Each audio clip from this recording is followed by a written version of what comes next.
The last song that we sing, we talk about, I believe in God the Father, I believe in Christ the Son, and I believe in the Holy Spirit. Our God is 3 in 1. Everybody say, believe. Believe. The word believe, I will tell you later, unsay pasabotan ng word na believe. Because something is wrong in our world today that we are trying to change the definition of a word. Usay ba atong usbon ang tinuod nga meaning sa word. To the point nga wala na value ang word tungod kay wala na ang tinuod niya nga meaning. Nawagtang na ang tinuod niya nga mensahe. And so we're going to look at that word believe later on as we proceed sa atong message. Join me in Revelation chapter 3, verse 7. And we're going to read until verse 13. Write this letter to the angel of the church in Philadelphia. This is the message from the one who is holy. God is holy. Let me just pause here. Kaya ang word na holy, gusto kita maingon nga, Lord, you are holy, but do we really understand what that holiness means? Kung sa'yo yung pasabutan ng word nga holy. Sa akong evangelism effort, I go out in places to share the Word of God in the form of an interview, and at times, dili siya in the form of interview, but actual nga evangelism. And I always emphasize to them that God is so holy that even ang imong sala kay pagpangilad ra, God is going to throw you into hell. Why? Because no sin can stay in His presence. Walay sala nga makaduol sa iyang presensya. That is how holy He is. In heaven, the angels are covering their eyes. They're covering their feet in the presence of the holiness of God. Why? Because He is so holy. God is holy. Amen? Amen. And do you know that one day in heaven, God promised us that we will see Him face to face. Now, you don't understand it. Ang mga angels, mutabon sila sa ilang mata, kaya di sila katanaw sa kapagabalaan sa Ginoo. But for us, God promised us that He will allow us to see Him face to face. Amen. We will see His holiness. We will understand His holiness, and that is the reality of who Jesus is. This is the message from the one who is holy and is true. The word true is a claim. But pasabot, kinahanglan naa kay ebidensya kung naa kay kamatuoran nga gibarugan. Amen? Amen.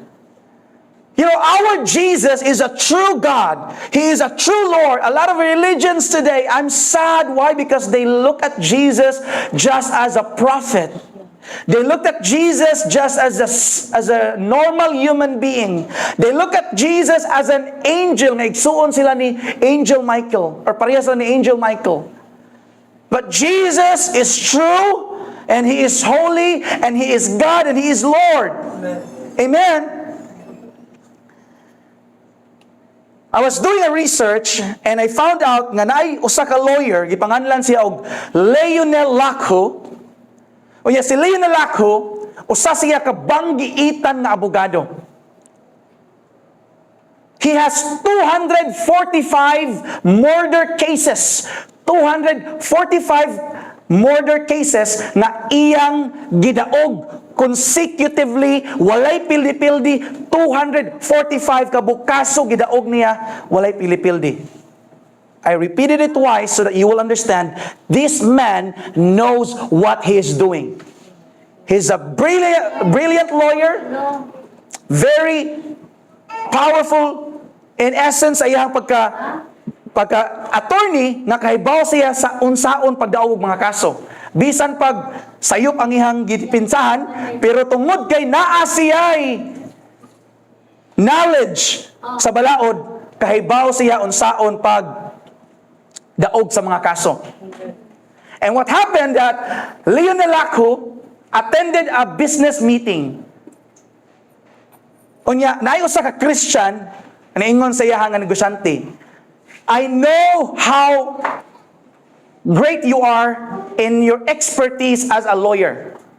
Pwede ba nimo nga imbestigahan ang resurrection ni Jesus?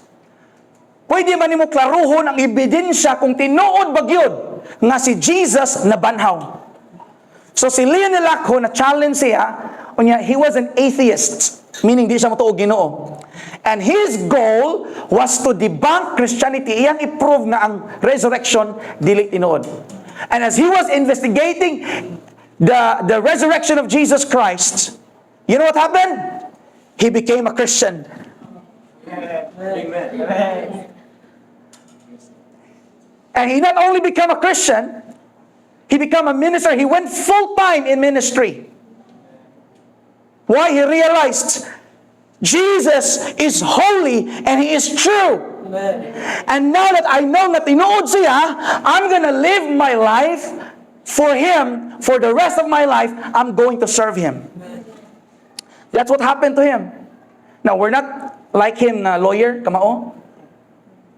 But kung nituo ang bright kayo, ngilingig kay nga lawyer, atong taga-ag konsiderasyon mga igsoon nga mutuo ta ni Jesus. Amen.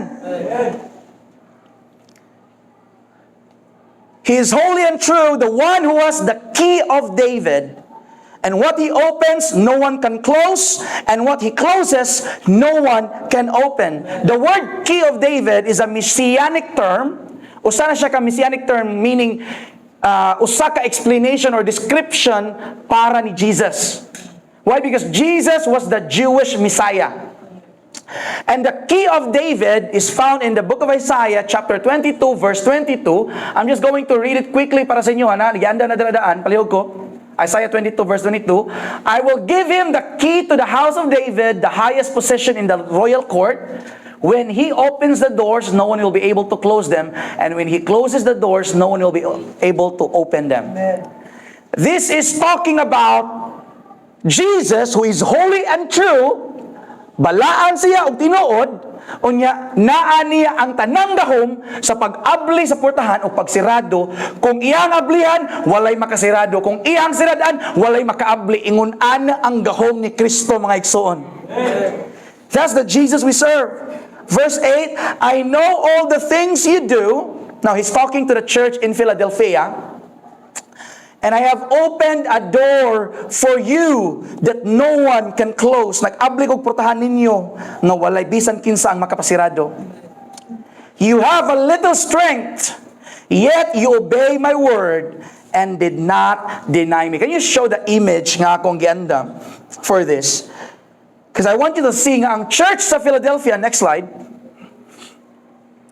hukay gamay ra kayo siya nga simbahan, gipalibutan siya, next slide, gipalibutan siya og daghan kaayo nga mga kulto, gipalibutan siya og daghan kaayo nga persecution sa mga Roman government, gipalibutan siya og lain-lain nga mga Dios-Dios.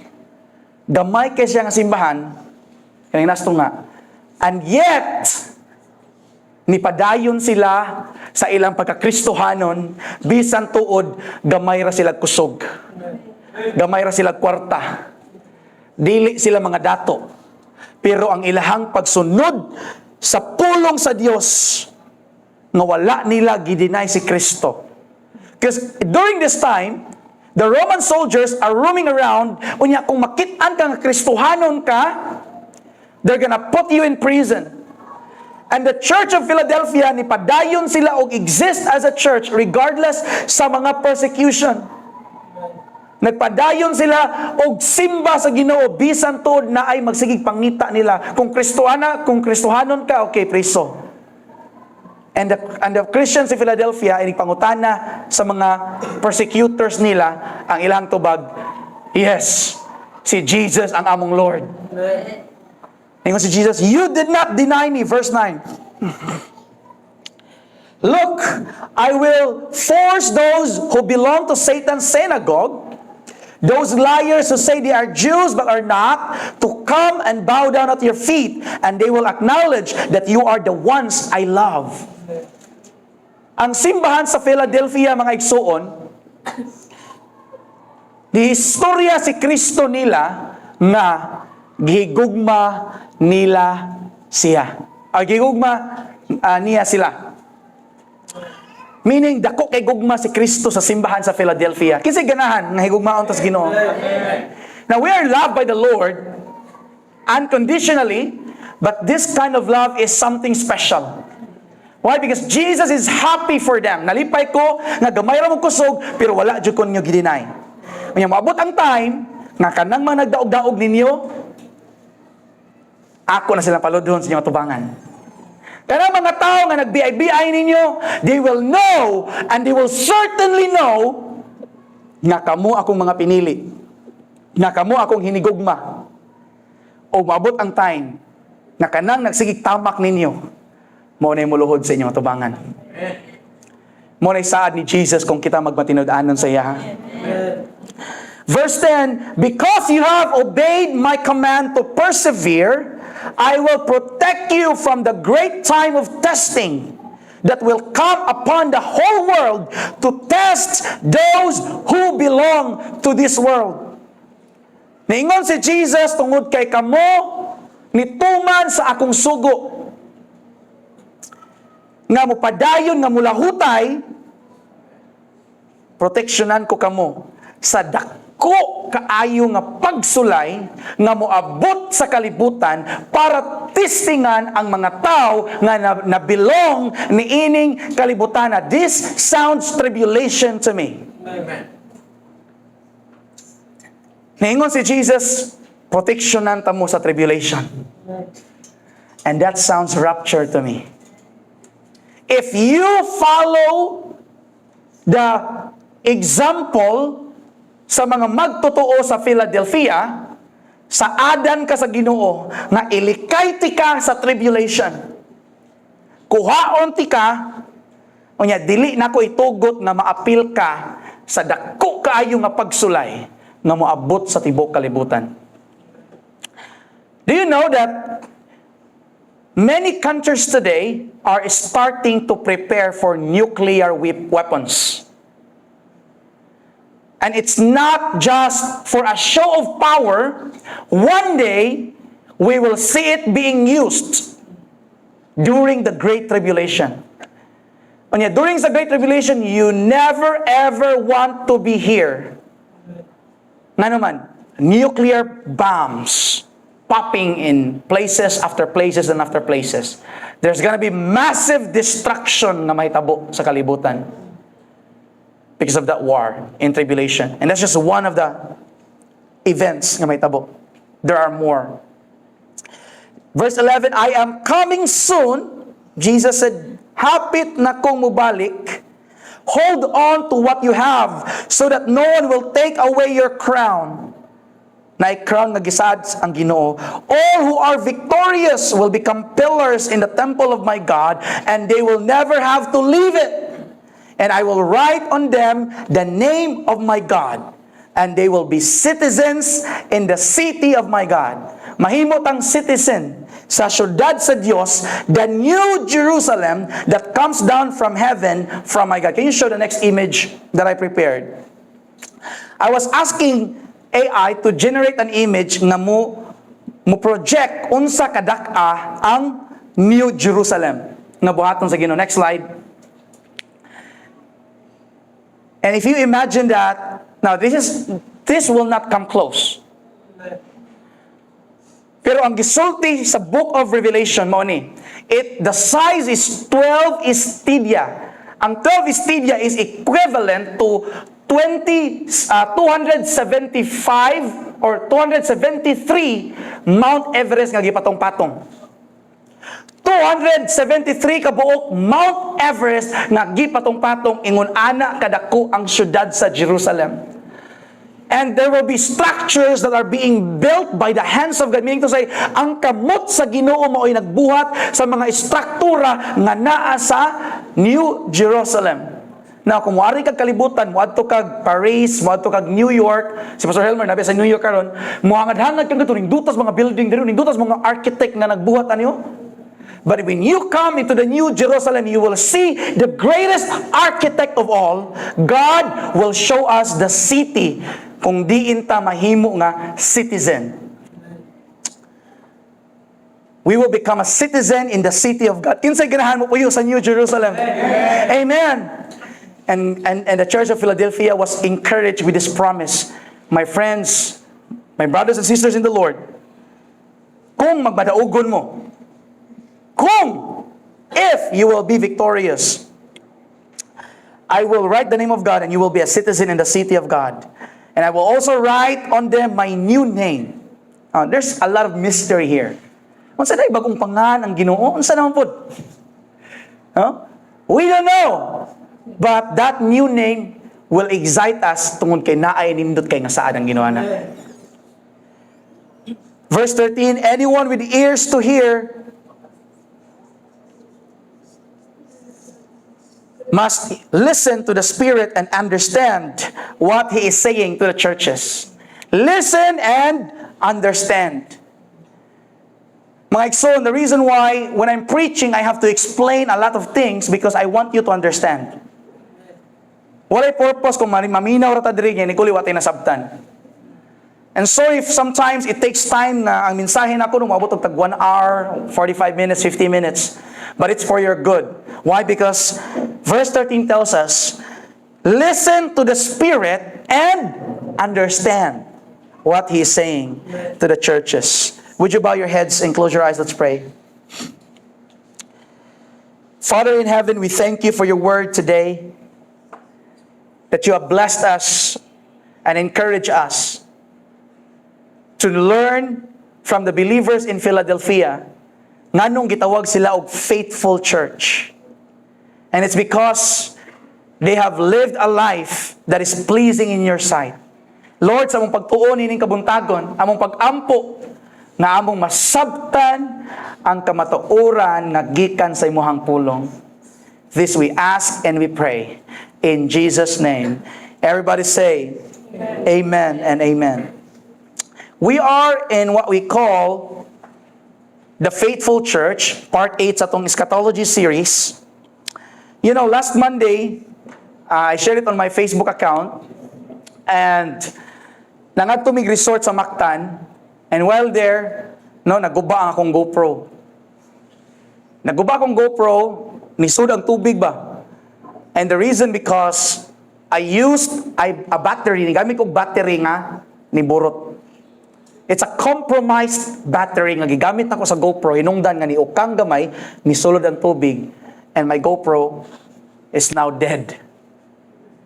So ko, Lord, I just pray today nga tagaan ko nimo opportunity. Ablihi kog portahan, Lord, nga makashare ko sa imong pulong. And there was a gardener doon sa pool. No, pagkita na ko niya, target lock na din. Anak kong wife, target lock na dito ni Mother. Target lock no, basta mahuman na sa stress guard, ako nandoon nun. Paghuman, gidool ginan ako, akong gisangyawan mga igsoon. Why? Because they need to know Jesus. And the fact that God opened a door for me, I must enter into that door and share the gospel. Pasalamat ko sa Ginoo kay gitagaan ko niya ang opportunity to share the word of God. It was good. Why? That the person ingon siya nga wala pa'y nakashare na ko ana, ikaw pagid. Salamat kaayo. People today are lost because nobody shared the gospel with them. Unya kon kamo walay ni share sa gospel ninyo, walay nag-invite ninyo sa simbahan, magpabilin unta mo nga lost. But praise be unto God na amoy higala, na amoy kaila, na amoy igsoon nga nasigig ampo ninyo nga makaila mo sa Dios. Amen. God is still in the business of opening doors of opportunity para kita makasangyaw sa iyang pulong. Amen. He is still in the business of opening doors. Just as He opened the doors in the Church of Philadelphia that no one can shut, no one can close. He's opening doors today for us to serve in the church. He is opening doors for us to flourish and gain influence in the world. He opens door for us to experience blessings and promotion. He opens doors for us, even for us so that we can become rich and wealthy for the purpose that we will support the kingdom of God, and make it our goal that when we become rich and wealthy because God opened that door for us, we will help the ministry, we will help the kingdom of God to support the expansion of the kingdom of God para isangyaw ang pulong sa Ginoo. You know, I talked to someone in the church and ingon siya nga, I desire to have a business like this. And I told him, God would give it to you if you will be genuinely seeking Him first and His righteousness. It will be added to you. And when that happens, na i-bless na ka ni Lord, don't you ever forget na ang imong pagkadato, it is for you to support the ministry of God. It is for you to help the poor. It is for you to help those who are in need. It's not just for you para musikat ka, makwartahan ka. No. For the purpose that God would bless you so that you can share your blessings to others. That's reality. Amen. But the problem is that daghan kayong Kristohano, no, ni dato na, nakalimot na sa Ginoo. And they're gonna be accountable before the Lord. Manubag sila sa Ginoo na. And so kung di ta gusto manubag, let us always remember na Lord, kung imo mangikong dadon diras babaw, panalanginan ko nimo pag-ayo. Ayaw itugot na akong kasing-kasing makalimot na motabang sa mga nagkinahanglan. Amen. Do we want God to open doors for us? Gusto ba nato nga ablihan sa Dios ang mga portahan sa mga lugar o sa mga butang nga atong gikinahanglan? Then we need to imitate the believers in Philadelphia. Sundo nato ang mga pangbuhat sa simbahan sa Philadelphia. They first obeyed the Word of God. They suffered for the Word of God. And they persevered to do the will of God. Mo na ilahang batasan mga igsoon. Nituman sila, niagwanta sila, o nilahutay sila. So if you want God to open doors for you, ayaw give up. Amen. Now you can look at your work. Usay, Lord, wag mo promotion, Lord. 10 years na mo diri. Naorag po na akong trabaho. Don't give up. Be faithful until the end. You don't know. Increasean day kag sildo. You don't know. Ibutang day kag promotion. If you are faithful to what is little, God will entrust to you what is much. Amen. Kung faithful ka sa gamay, ang Ginoo isalig niya nimo ang dako. Sa simbahan sa Sardis, mao ang atong gihisgutan pag niaging Domingo, ang ilang problema, ilang giabandon ang pulong sa Dios. Ilang gipadaplin ang pulong sa Dios.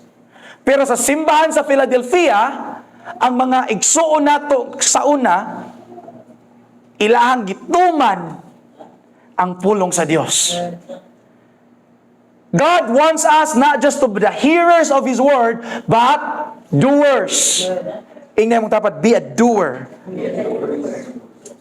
We need to be a doer of the Word of God. Meaning to say, dili lang kay ta maminaw. Atong tumanon igsoon. Amen. Inig-abot na stuman, murag mohilom ng amen. Moingon ta nga, paminaw mo sa pulong sa Ginoo. Amen! Tuman sa pulong sa Ginoo. Amen. Ay, sa depende, Pastor, depende. Unsay sugo, Pastor, depende. Depende lang, Pastor, di ko sure. Maminaw mo, Pastor, problema na. May problema na kung pagpaminaw. Amen, amen, amen. Kumbo pa. But when it comes to obedience, ay sa Pastor, dapat selected items ra. Mura og sale ba? Ato kag sale. 70% off. Lo, 70%. Pili-pili ka nga to. Magngutanan ni mo, ma'am, 70% off ni. Dili, sir, selected items ra. Di ni-appeal sa sale day. Nabiktima ko sa una na. Pero kapila ka na to, gibiktima ang Ginoo nga selected items ra pod ang ato ang tumanon sa iyang sugo.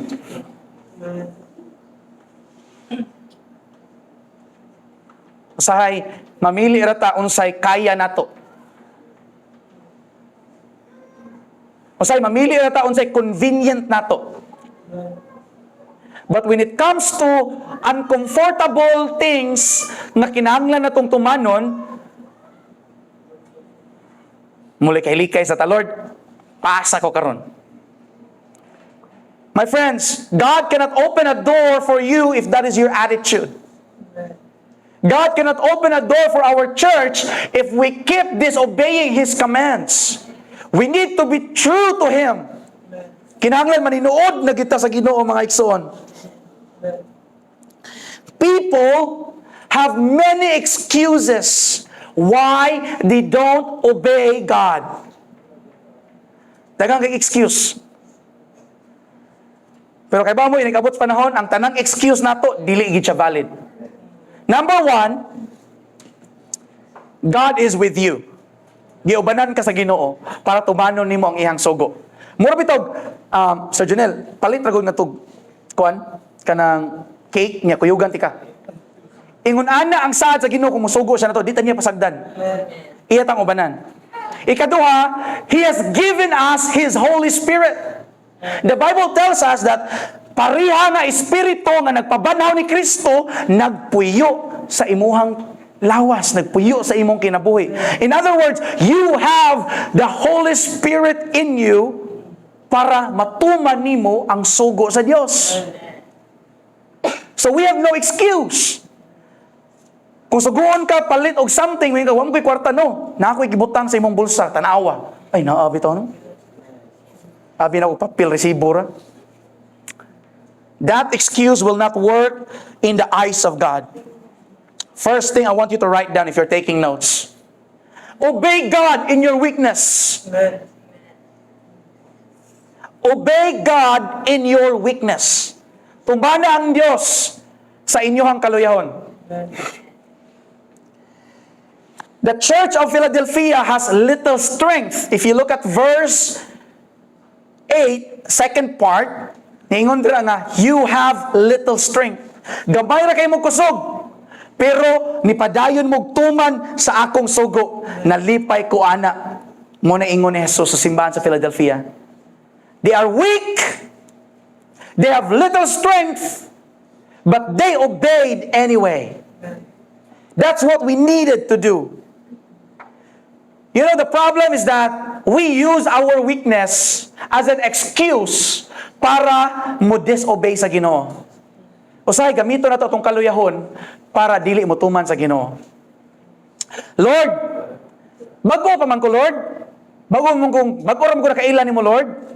Ay, sa ko usba, Lord. Tagay sa kong time.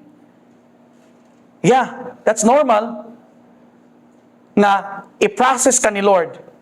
Pero kung magsigi kag excuse balik-balik, something is wrong. Lord, pobre man ko, Lord. Oy, di lang sa kumuhatag. If you're gonna use your poverty as an excuse not to give, well, remember the poor widow nga gi-share ni Jesus. Ang poor widow, no? Or ang tigulang nga byuda, nabi tigulang nga byuda diri. Tilino? Nga diin, ni-attend siya sa service, no? Nagwali si Jesus anang time. I mean, na-send nagog service, niya sulod sa ilahang temple, ang tigulang ni kuot siya sa iyang pinakalas nga kwarta, sa iyang kapobrehon, gihatag niya yan. Ingon si Kristo, kaning tiguang nga, alright, I'm not sure, tiguang may tawag niya, but kaning bayhana, mas nakahatag og dako kumpara sa mga dato nga naghatag lang gikan silang abundansya. Your poverty is not an excuse for you not to give. It's not gonna work. In the eyes of God, He showed us examples nga pwede di ay bisag pobre ka, makahatag ka, suporta sa ministry sa Ginoo. Lord, sakit pa man kay akong dughan, Lord, sa iyang gibuhat. I'm still in pain, dili pa nako siya mapasaylo. Well, simple na kay ang promise ni Lord. Kung dili nimo siya pasayloon, di sa di ka pasayloon. We have no excuse, mga igsoon. God has given us His Holy Spirit. Kitagaan ta niya kusog, but pasabot kaya gidi ay nato tumanon ang iyang sugo. Let us not use our weakness. Let us not use ang atuang little strength as an excuse not to obey the Lord. When should we stop making excuses? Kanon sa amata mo honong nga magsige lang taghatag og excuse.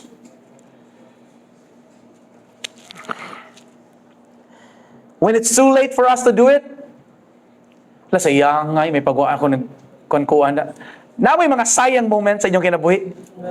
And ang mga sayang moment ninyo tungod kay nagsige mo buhat og excuse. Ay, sayang nga, may pagawaan lang ko na excuse da. Na ini-invite niyo bro, na do'y politiko nga tuskuan, gym. Ato ta na. Ay, bro, kapoy ko bro. Lain kay akong paminaw. Nya pag uli sa mga amigo, nagdasyag usa ka sakong bugas o nya, grocery hapuno kayo. Siyang, bro, unsa nang dano bro? Bugas ni gihatag ato sa gym. Ay, sayang nga, may pagawaan ko na excuse da. I mean, listen, could it be possible that we missed the blessings of God? We missed the blessings of God because we keep making excuses. We missed the open door of God. We missed the business opportunity. We missed the job opportunity because we keep making excuses. Lord, hadlok pa ko. Lord, di pa ko ready. My friends, in some point, makasabot si Lord kung mo excuse ta, pero kung magsige na ginagbalik-balik, it's not healthy for you. It's time for us to grow up. Amen. Amen. It's time for us to grow up. Let us obey the word of God. Bahalag sakit, bahalag lisod, kinahanglan mo tuman ta sa iyang pulong. Amen. Second thing I want you to take note, obey God in your suffering. The Church of Philadelphia have suffered so much. Gamay pa sila nga simbahan, they have a little strength, gidaog-daog pa sila, but they continue to obey God even when they are in suffering. Ilang giprove na to mga igsuon nga dili rason ang kaluyahon or ang kasakit sa imong kinabuhi nga di ta mga lagad sa Ginoo. They are surrounded with many pagan temples, the Roman government persecution, and many other cults. They have suffered a lot, yet they continued to obey in God. We all know, and I've been repeating this again and again and again and again, suffering is a major identification of Christianity. Amen. Ang pag-antos, normal siya sa kinabuhi nga Kristohanon. It is not a weakness, it is a strength of a Christian nga andam mo antos og mulahutay. Kay pa mo nga no? Because our model, Jesus Christ, has suffered and continued. Nawa na akong microphone. Kanina. It's okay. Suffering is not a weakness, it's a strength. Amen? Amen. Kanidi ay naakay batasan nga muantos, it's a strength.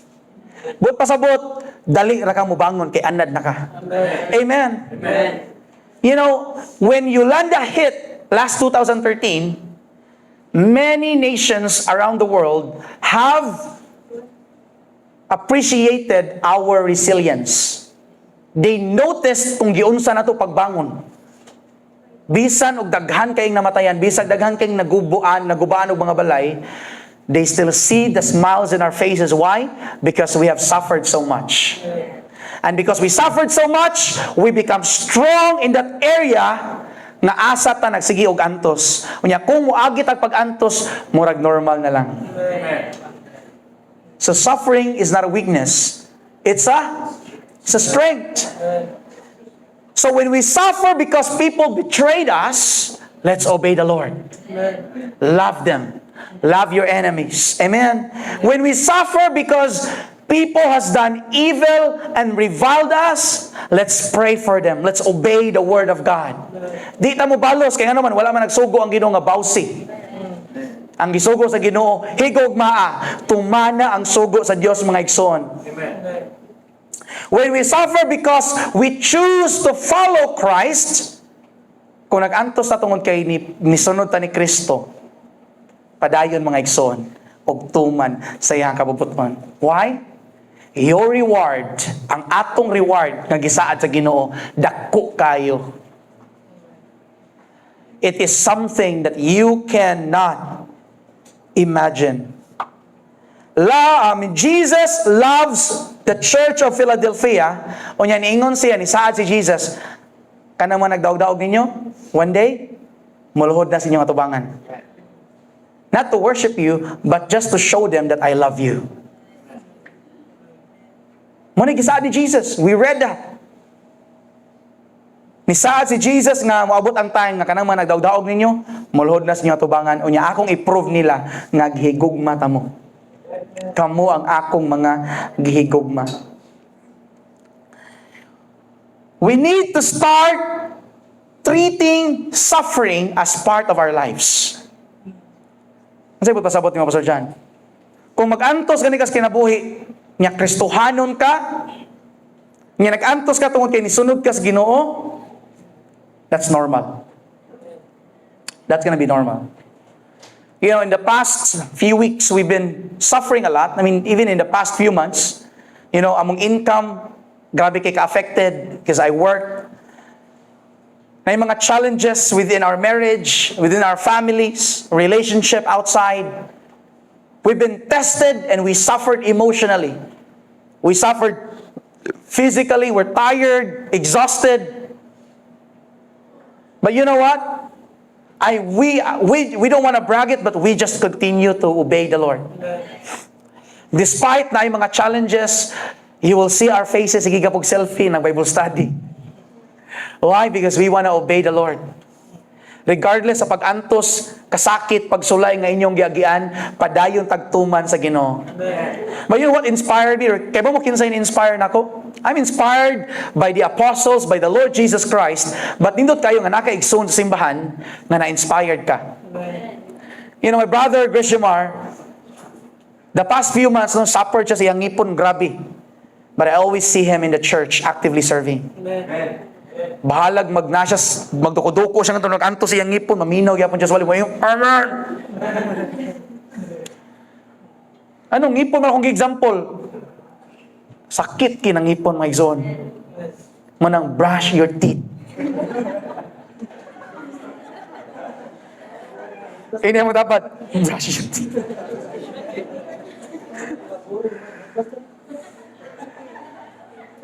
But in reality, no, kami magstorya kami sa mga leaders. Grabing shimo eh.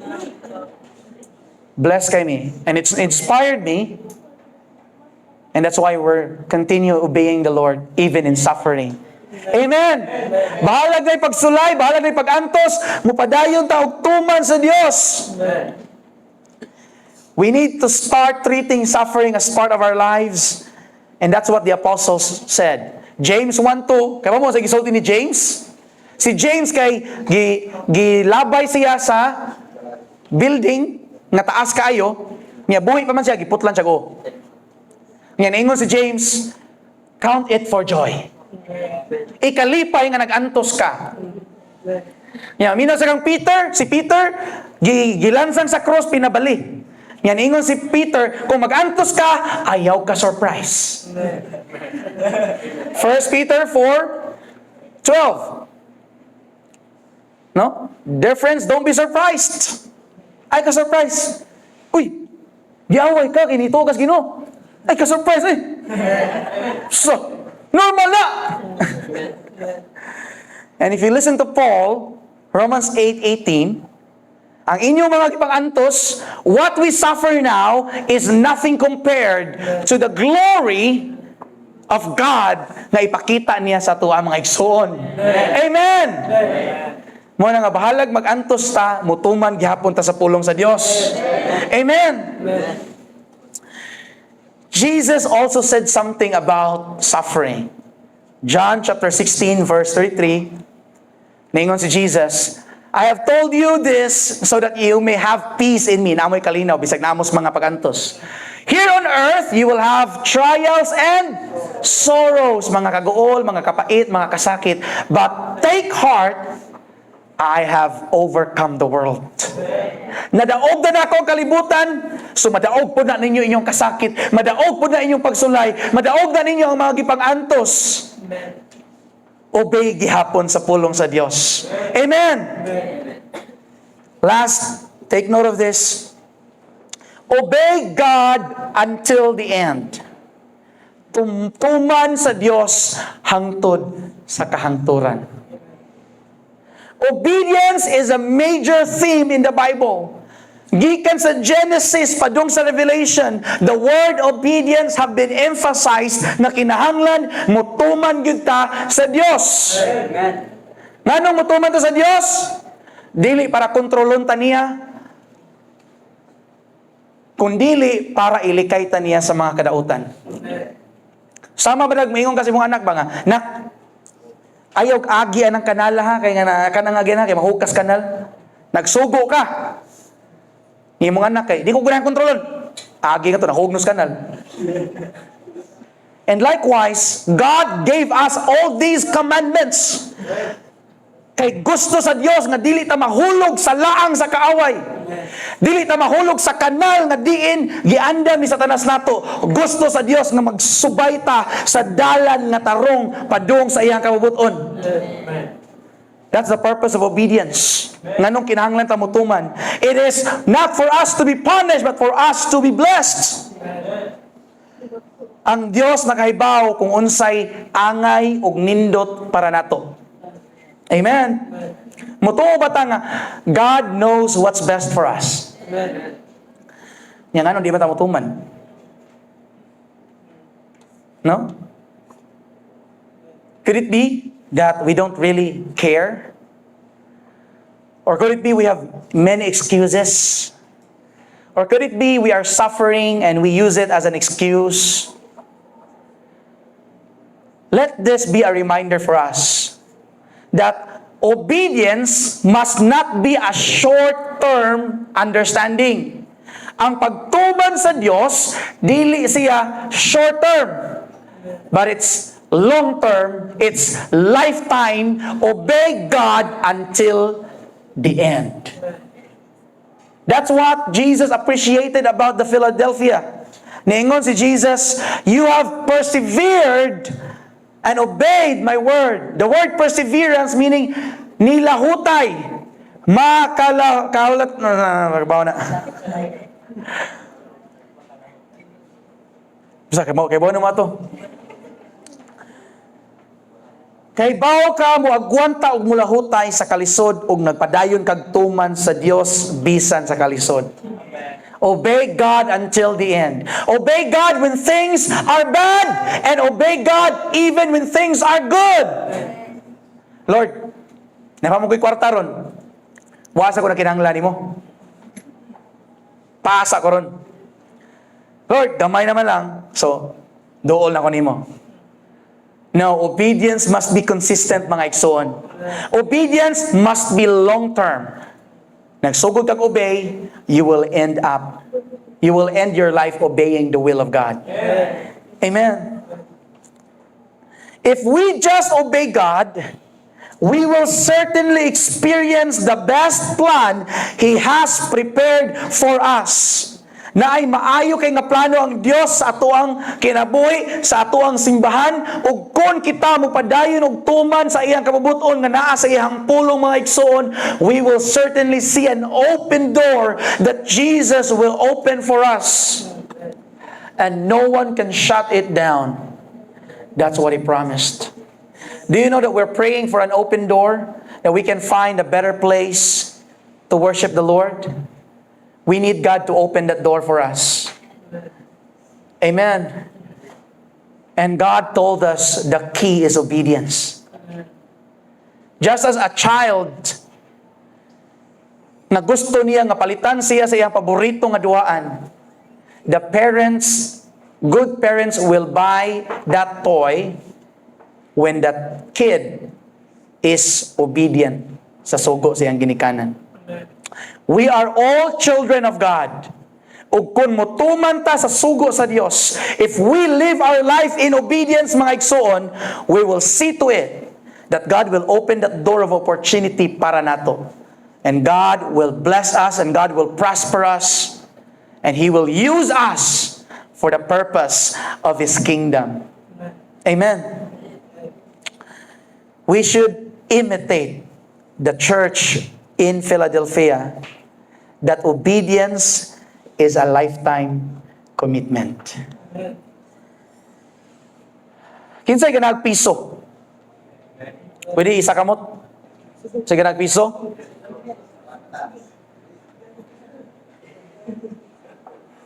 Kanis ay, ali. Ako'y hatag piso. Example lang.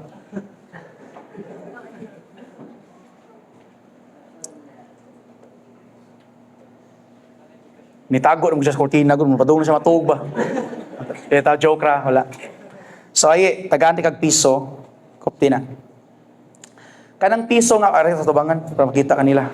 Kanang piso nga kung gihatag nimo, maayo dili. Maayo. Niya kung maingon ko nimo kanang piso nga naa nimo ako nang ilisag G's. Niya, kung maingon ko nimo ambi ng piso nimo ihatag ng piso nga naa nimo nako niya tagaan ti kag G's. Maayo di. Maayo na po. Maayo gyapon. Niya mukuot ko sa pitaka. Sing dididing. Niya kanang G's nga naa nimo, what if moingon ko nga ilisan ko nag 100? Maayo dili. Maayo na po. Maayo na kuno kayo. Ay ikaw what three. So ambi ng G's ni mabi, imo ng 100. Anya sa sinugdanan wa kay imo. Ang piso ako ato gihatag nako nimo. Unya ang piso tungod kay gihatag na nimo nako, ni obey ka nako, naminaw ka nako, gitagaan ti kag G's. Nya karon tungod kay ni obey gihapon ka nako, unya gihatag nimo ang G's, ni saad ko nga tagaan ti kag 100. Nindot dili. Nindot kayo. Now what if mga igsuon ang 100 nga naa ni ay i-convert na to years. Unya moingon ang Ginoo, ay sa kalibutan, gitagaan tigag ko sa kagatos katuig. Example, kung imo nang ihatag nako, tagaan tigag kinabuhi, dili 1,000 years, kundi kinabuhi nga walay katapusan. Nindot dili. Nindot. Ato papakan si mga igsoon. Umana na. Umana lagi na.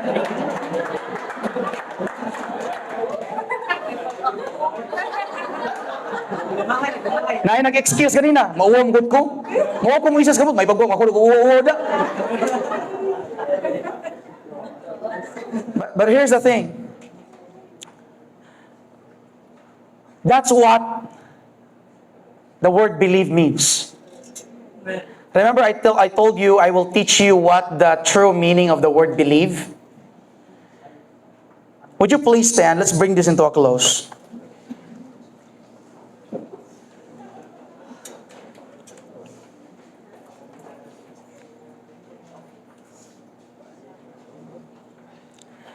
When Jesus comes on earth, when He came on earth,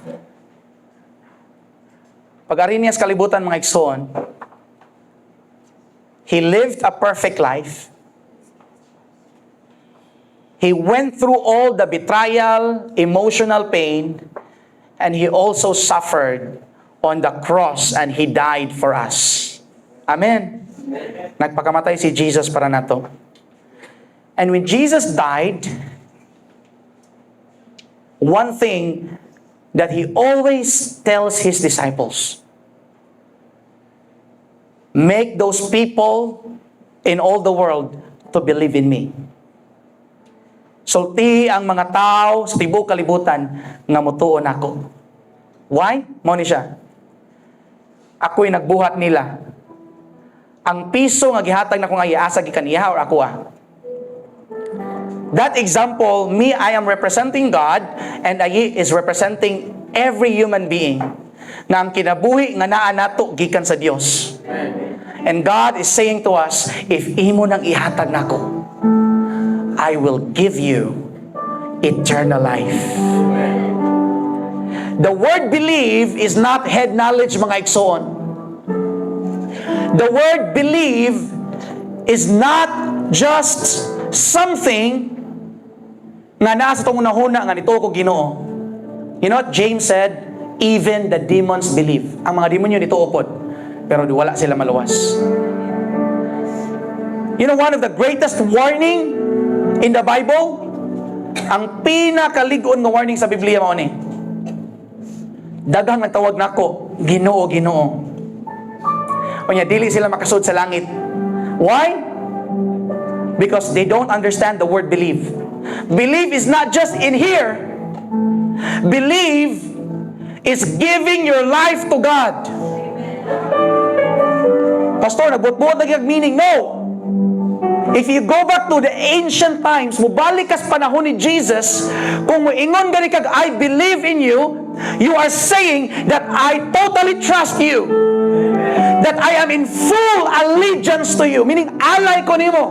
Meaning, I will give my life to you. I will obey you without question. That is the word believe in the time of Jesus. Pero sa atong panahon karon, ang word nga believe na ara sunahuna, that is not believe, mga igsoon. Ang word nga believe sa una is always proven with obedience. Everybody say obedience. In other words, if you say you believe in God, you must obey God. That's why James says, your faith without work is dead. Your belief without obedience is dead.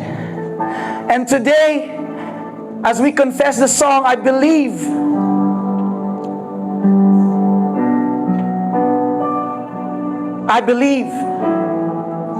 let's take it very seriously nga ang pag-believe di ay is mo to.